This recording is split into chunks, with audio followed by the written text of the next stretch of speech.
Connection details வந்து share பண்ணுறேன். நான் என்ன பண்ணுறேன்னா Ne5532 டோன் போர்ட்லேருந்து ஒரு அவுட்புட் எடுத்து நம்மளுடைய 4 சேனல் ஆம்ப்ளிஃபயரில் வந்து கனெக்ட் பண்ணியிருக்கேன். ஆம்ப்ளிஃபயர் போர்டில் வந்து கனெக்ட் பண்ணியிருக்கேன். ஸோ எப்படி கனெக்ட் பண்ணியிருக்கேன்னு பார்த்தீங்கன்னாக்கா 3 லெஃப்ட் அண்ட் ரைட் கனெக்ட் பண்ணிக்கிட்டு பேரலாக வந்து லெஃப்ட்டுக்கும் ரைட்டுக்கும் ஒரு லைன் எடுத்துக்கிட்டேன். ஓகேங்களா? அதே போல் அதோடய அவுட்புட் எடுத்து பார்த்தீங்கன்னாக்கா நம்ம ஸ்பீக்கரில் தனி லைனாக கொடுத்தாச்சு. இது இம்பார்ட்டண்ட் எப்படின்னு பார்த்தீங்கன்னாக்கா இந்த Ne5532க்கு வந்து பார்த்தீங்கன்னாக்கா நான் தனியாக ஒரு எஸ்எம்பிஎஸ் போட்டிருக்கேன். அந்த க்ரீன் லைட் இருக்குது பார்த்தீங்களா, அந்த ஒரு எஸ்எம்பிஎஸ்ஸு.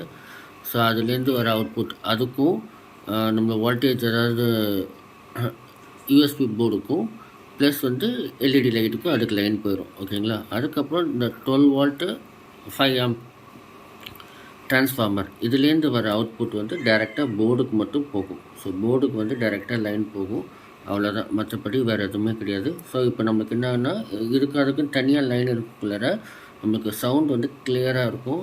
எந்த ஒரு லோ நாய்ஸ் அந்த மாதிரி ஏறி இறங்கிறதுக்கு கரகரப்பு அதெல்லாம் எதுவும் வராது. ஸோ குவாலிட்டி நல்லாயிருக்கும். ஸோ அதே போல் நம்மளுக்கு வந்து மற்ற எந்த பிரச்சனையும் இருக்காது. ஸோ இதுதான் நம்மளுடைய Ne5532 ஆம்ப்ளிஃபயர். ஸோ இந்த வீடியோ உங்களுக்கு பிடிச்சிருக்குன்னு நினைக்கிறேன். டவுட்ஸ் எதாவது இருந்தால் கமெண்ட் பண்ணுங்கள், உங்கள் ஃப்ரெண்ட்ஸுக்கு ஷேர் பண்ணுங்கள். Have a nice day.